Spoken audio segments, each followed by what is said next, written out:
Bismillahirrahmanirrahim. Assalamualaikum warahmatullahi ta'ala wabarakatuh. Alhamdulillahi rabbil alamin. Wa sallallahu ala sayyidina Muhammadin wa ala alihi wa sahbihi wasallam. Amma ba'du.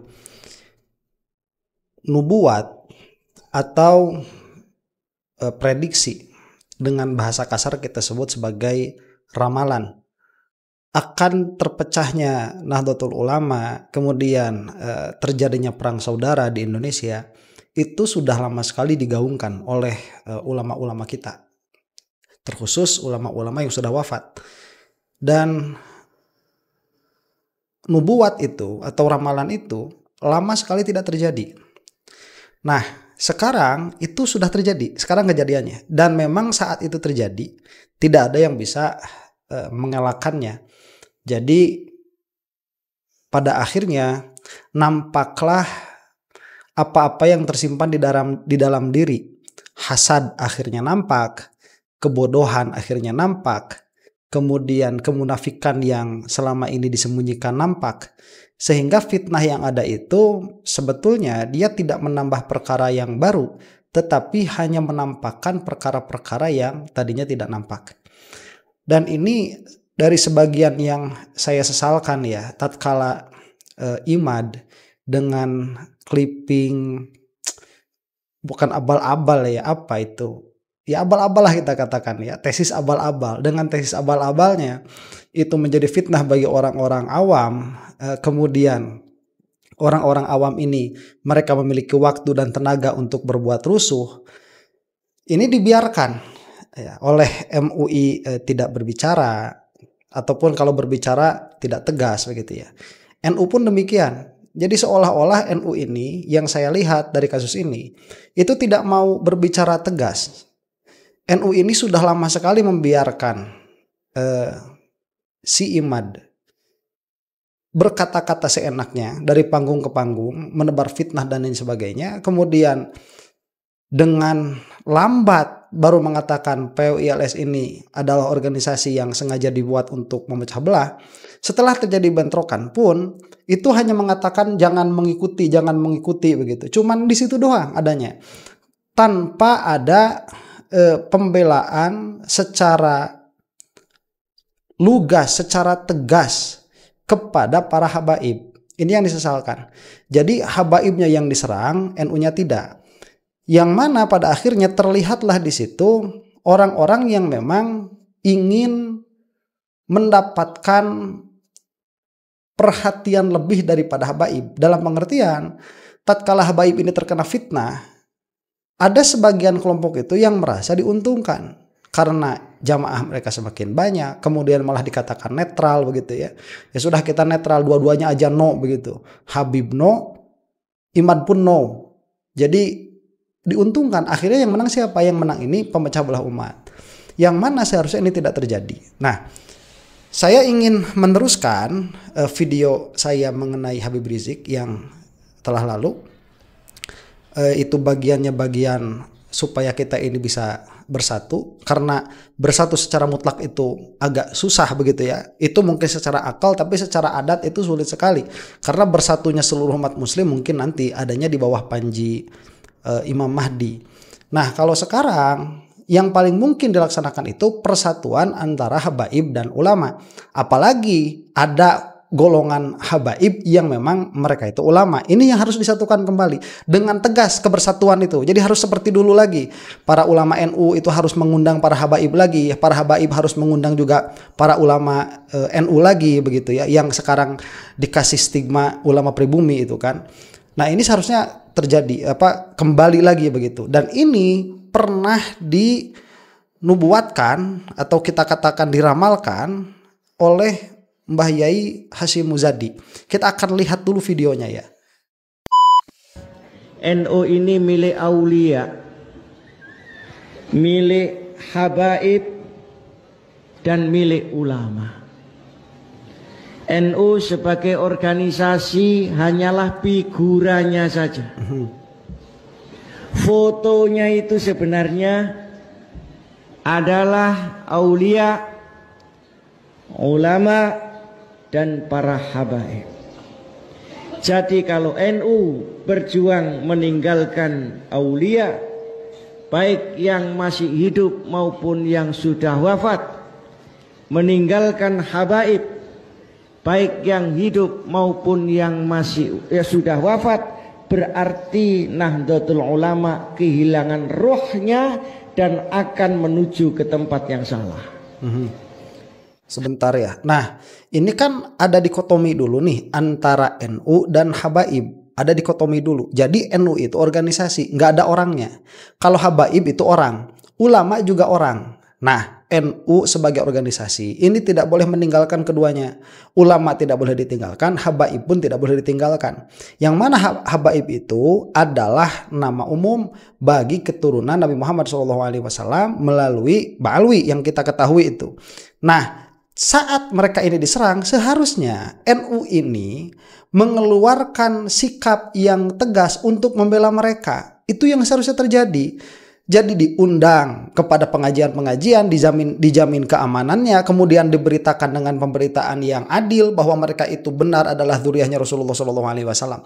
Itu yang harus dilaksanakan. Yang mana sikap seperti itu tidak kita dapati pada diri NU sekarang. Yang saya lihat yang paling memahami situasi dan katakanlah melaksanakan amanat sepuh-sepuh orang-orang tua terdahulu itu Mbah Yai Miftahul Akhyar. Itu seperti sendirian beliau itu. Itu yang saya lihat ya. Nanti juga itu akan kita bahas insya Allah. Kita lanjutkan dulu ya.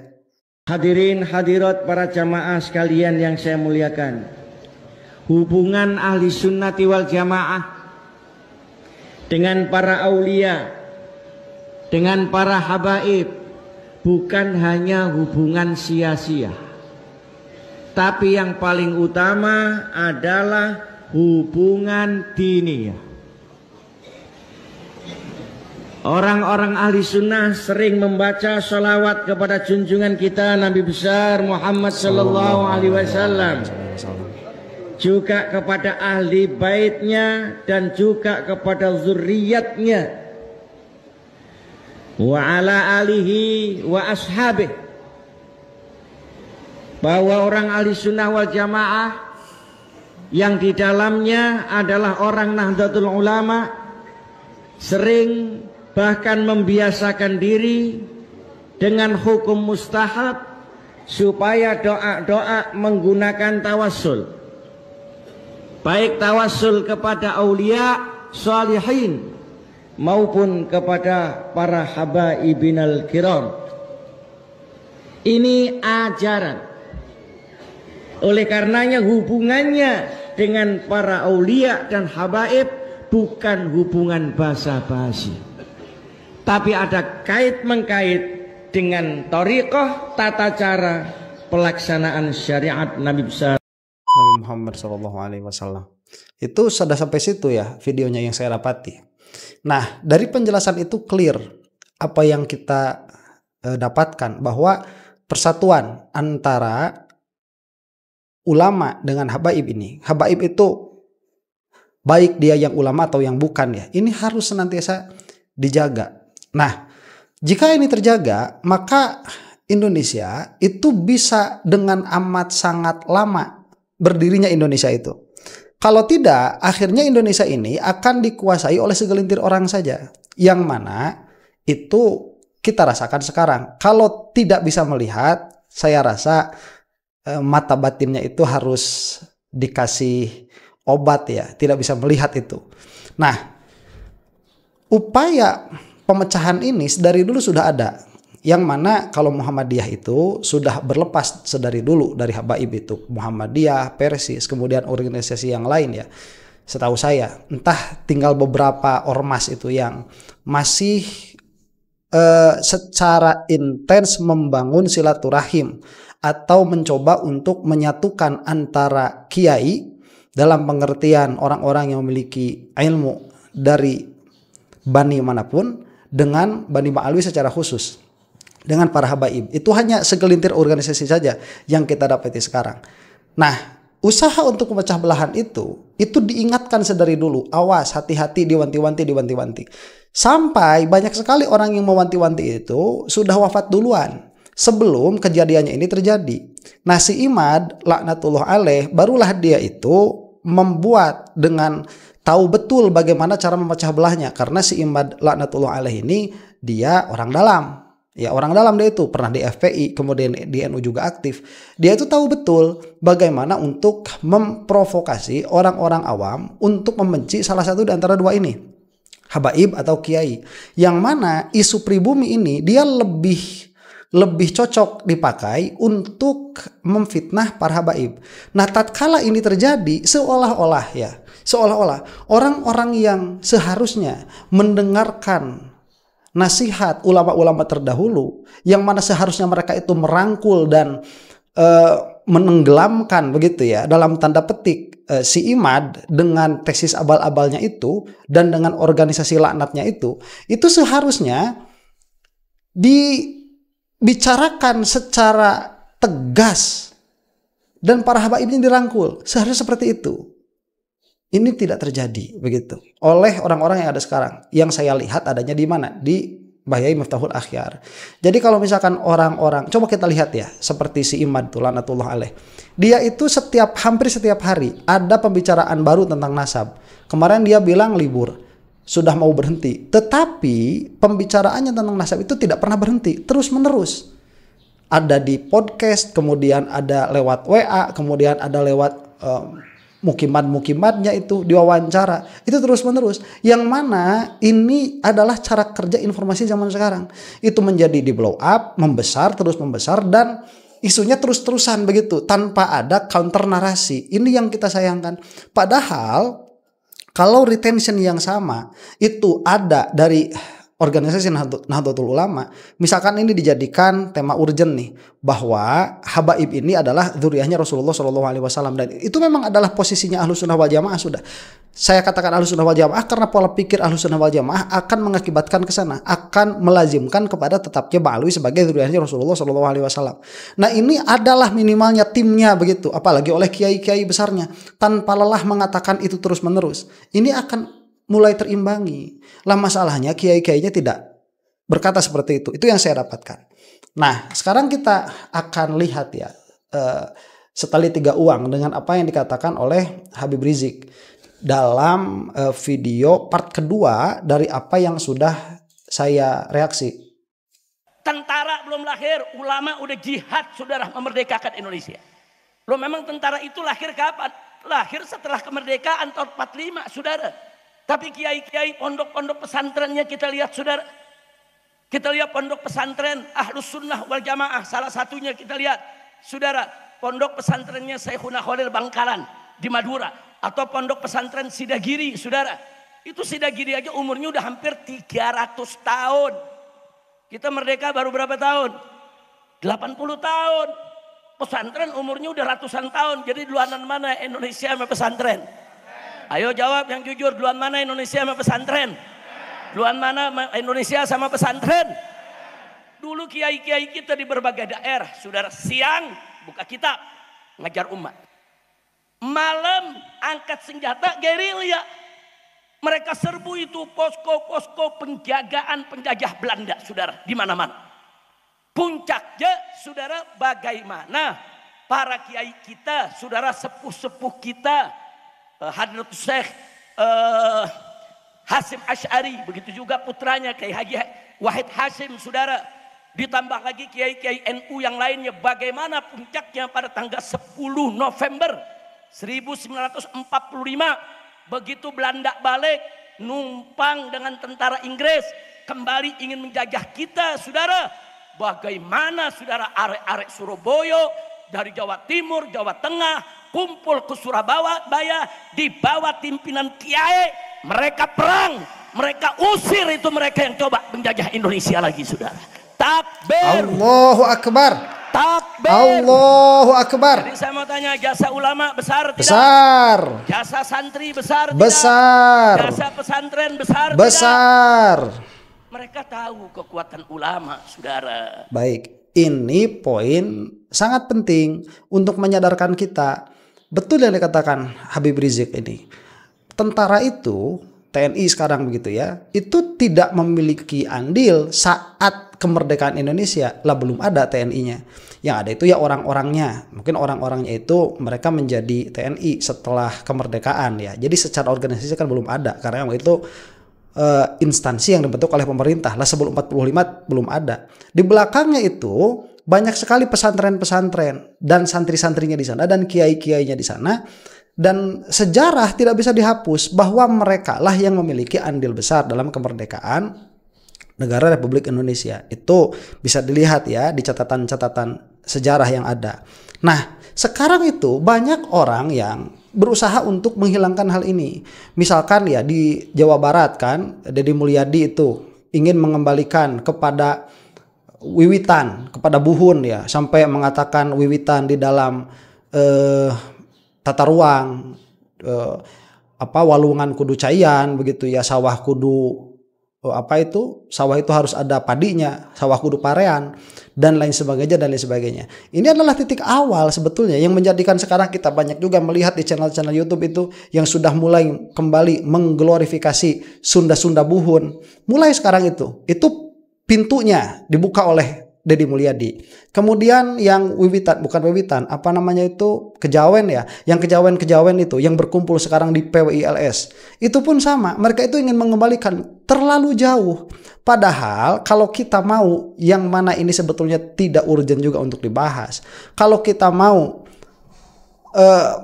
mengingat jasa-jasa yang ada, ini tidak bisa dilepaskan dari kaum santri dan kaum kiai. Yang mana memang sampai beberapa tahun ini setelah Indonesia merdeka pun akar mereka ini tertancap dengan kokoh di dalam perpolitikan Indonesia. Yang mana ini sudah mulai berusaha untuk dikikis begitu.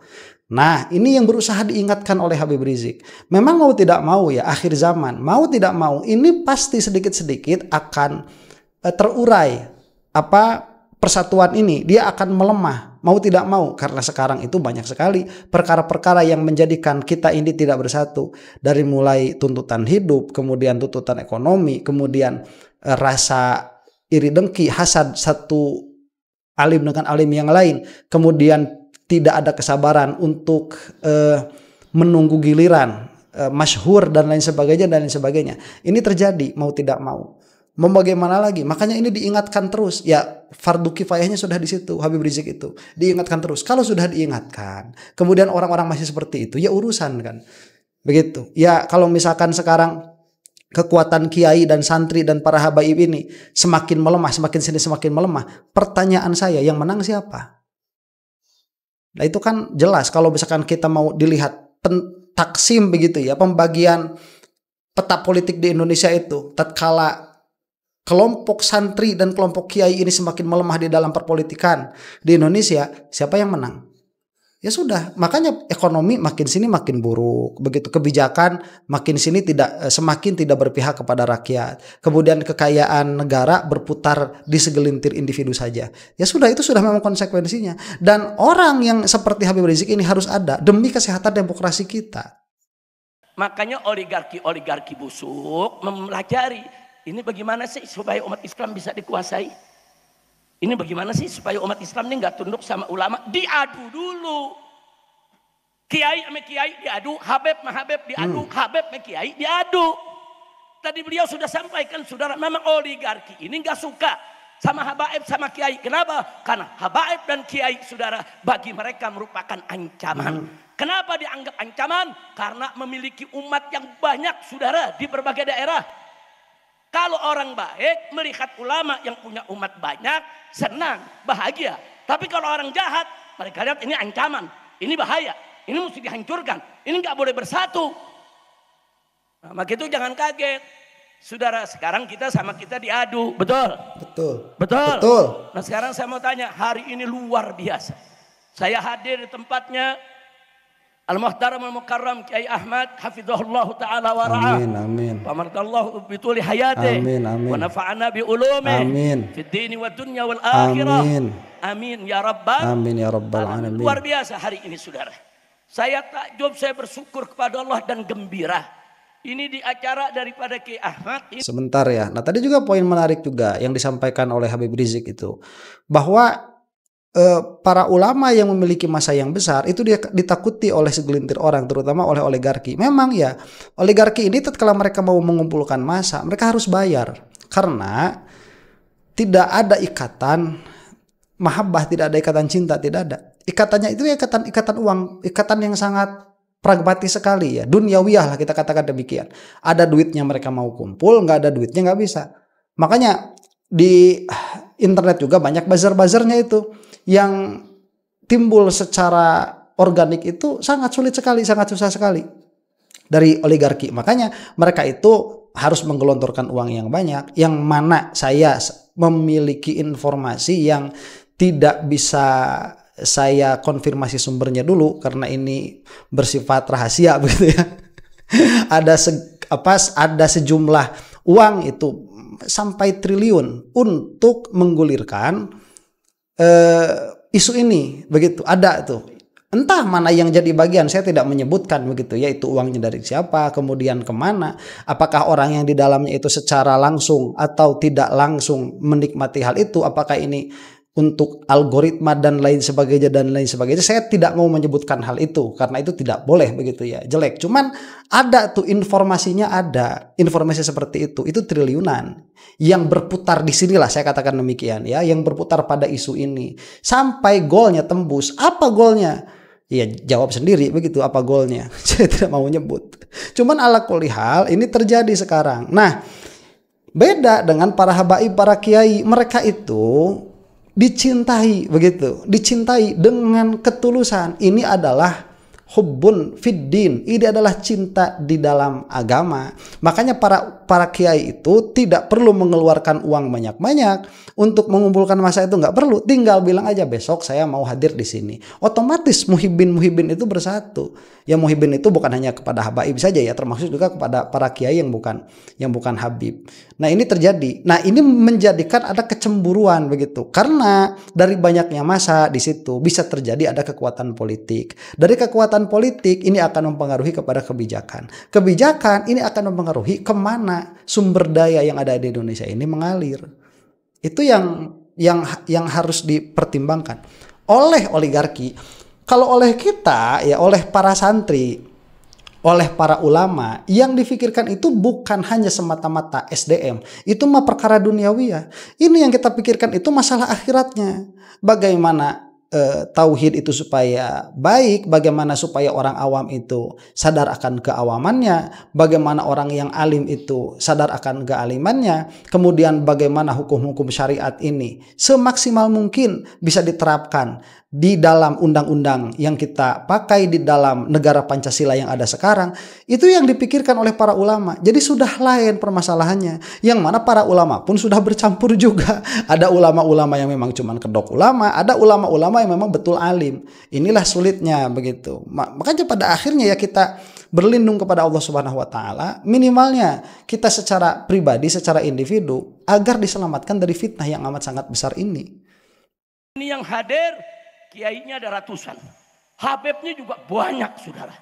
Subhanallah, kita lihat sekarang ada kiai-kiainya duduk bersama habaib, saling berpelukan, saling bercium tangan. Nikmat tidak? Nikmat. Indah tidak? Indah.